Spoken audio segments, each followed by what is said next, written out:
স্বাগতম আপনাকে। সব রকমের আপডেট এবং লেটেস্ট নিউজ পেতে অবশ্যই চ্যানেলটিতে সাবস্ক্রাইব করুন। ধন্যবাদ।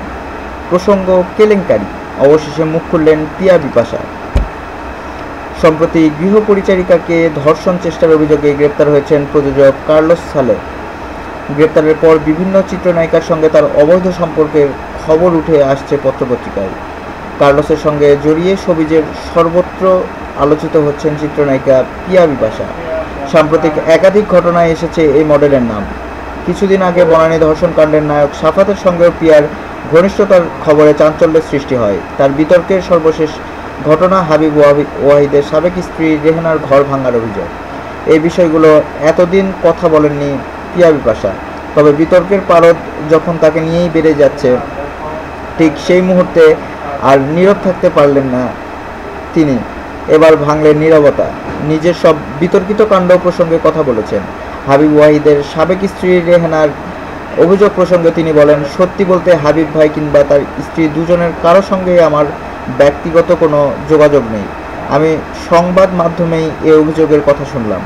আমি কোনো কারণ খুঁজে পাচ্ছি না হাবিব ভাইয়ের সঙ্গে।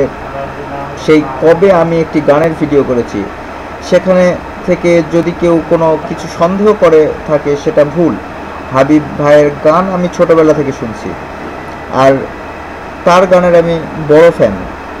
তার সঙ্গে আমার নাম জড়িয়ে নেগেটিভ কিছু বললে সেটা দুঃখজনক। আশা করি অনুমান করে কেউ কিছু বলবেন না। আর আশ্চর্য হওয়ার ব্যাপার, কিছুদিন আগে না শুনলাম হাবিব ভাইয়ের সঙ্গে তাজনীন তিশার নাম জড়ানো। এ নিয়ে অনেক নিউজ হচ্ছে, তার স্ত্রী অভিযোগ তুলছে, সেখান থেকে আবার আমার নাম চলে আসার কারণ আমি জানি না। রেহান প্রসঙ্গে তিনি বলেন, আমি কেন তাকে বলবো, সে ভুলের জগতে আছে। আমার তো দায়িত্ব না তাকে শোধরানো। সব সময় হলেই সবাই সব জানবে। এগুলো বানোয়াট কিছু, অহেতুক আমাকে জড়ানো। কার্লোস নামের প্রযোজকের সঙ্গে নিজের সম্পর্কে বিপাশা বলেন, সে একজন প্রযোজক, আমি সিনেমায় কাজ করতে আগ্রহী। সেই হিসেবে তার সঙ্গে আমার দু একবার দেখা হয়েছে, তাই বলে তার সঙ্গে আমার নাম কেন জড়ানো হবে? কে জড়িয়েছে তা জানি না, তবে এটা চক্রান্ত। সংবাদ মাধ্যমগুলোর জেনে বুঝে সংবাদ পরিবেশন করা উচিত। কারোর সঙ্গে কাউকে অহেতুক জড়ানো মোটেও ঠিক না। বনানীর সাফাতের ঘটনা প্রসঙ্গে তিনি বলেন, সেটা আমারও বোধগম্য নয়। যারা অভিযোগগুলো করেছে তারাই ভালো জানে এমনটা কেন করছে। আমি মিডিয়া ছেড়ে দিলে কি তারা খুশি হবে? যদি খুশি হয় তাহলে সরাসরি বলুক। অহেতুক কুৎসা রটানো তো ঠিক না।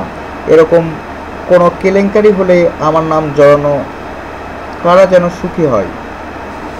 নিজের লাইফস্টাইল প্রসঙ্গে তিনি বলেন, আমি কিভাবে জীবনযাপন করব তার কৈফিয়ত কেন সবাইকে দিয়ে বেড়াবো? আমি মিডিয়ায় আসার আগেও গাড়ি নিয়ে ঘুরতাম, আর আমার লাইফস্টাইলের হিসেব দিয়ে মিডিয়ার কাজ করতে হবে। নিজের বর্তমান ব্যস্ততা নিয়ে তিনি বলেন, মডেলিং তো নিয়মিত করছি, ঈদের কয়েকটি নাটকে অভিনয় করছি, আর সিনেমা তো বেশ কয়েকটি নিয়েই কথা চলছে। ভালো না লাগলে করব না। আর এর আগেও আমার পছন্দই ছিল না বলে অনেক ছবি ছেড়েছি। যেদিন মন মতো কিছু পাবো সেদিনই করব। এ নিয়ে এত ভাবনা নেই। ধন্যবাদ ভিডিওটি দেখার জন্য। আরও আপডেট পেতে চ্যানেলটিতে সাবস্ক্রাইব করুন।